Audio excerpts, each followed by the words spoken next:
For the right to meet the Michigan State Spartans in the final, it's the Sycamores against the... I think it's probably just the Final Four experience and the chance to, be alongside Larry Bird. That's probably the main thing. And sometimes thinking about the whole season, that becomes a blur unless I really think back and try and focus on it like I've been trying to. But yeah, it's the Final Four experience, and then every year now at March Madness, it's like, yeah, we were kind of before it really got big, from what I've told, and I appreciate the history of it a lot more now, because back then we were just playing and things fell in place for us. So we worked hard in practices. Me and Carl went at each other, and man, it was fun to beat up on each other, and he got the better part of that deal most of the time. But us guys that were the reserves, we called ourselves the average white team, because it wasn't a racial thing, it was just our white jerseys, because we were mixed, the whole group of guys. But, white team on offense, white team on defense, or whatever. And, we felt like our job was to make it as hard as we could on the starters and just, beat them around within the rules of the game. But, Carl was into that. We'd shove each other around, and like I say, he'd usually get the better of me. But, yeah, it was just you had then the personalities, of course, Tommy Crowder and Eric Curry was over the top, and Rich Nemchek's kind of quiet, and and Larry was really kind of quiet overall. It's just a whole group of guys that they all blended really well that year. So, sometimes at some of the road trips, it was just real simple stuff we'd like to do.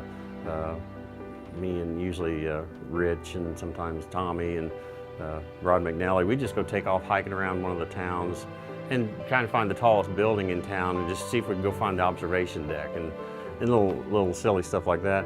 I know one time down in the Hatter Classic, that's early in the season, we went down there and played at Stetson, and down in Florida, weather was nice. I didn't get to go to the beach. I think some of the guys went to the beach, but there was a time when, I'm not sure who was driving the car, 4 or 5 of us went to the campus. Larry's luggage had got lost. So he didn't have his driver's license, didn't have anything, in fact, he may have been driving, because we got stopped by the campus police, and the guys go, "Oh, it's Larry Bird in there."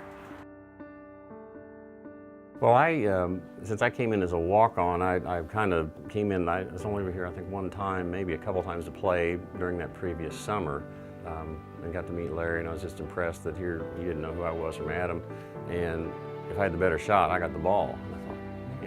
Most of the time he could hit the shot, and that was what really hit me there.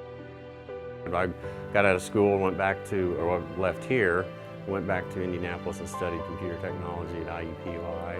In the meantime, music was something I always wanted to do, and I was trying to figure out a way to do it. I know back in the 70s, early 80s, the drugs were really big in music, and I didn't want to have anything to do with that. And the influences, like Dan Fogelberg's a big influence, Neil Young, James Taylor, the acoustic singer-songwriter type stuff, and eventually moved to Nashville in 1988, and just to see what's going on down there. And let's talk about talent. Everybody's good down there. It's different types of music. It's not just country, and so I didn't really delve into country. Still stuck with kind of the folk rock, folk singer-songwriter type thing. And then I met my wife Mary in 1989.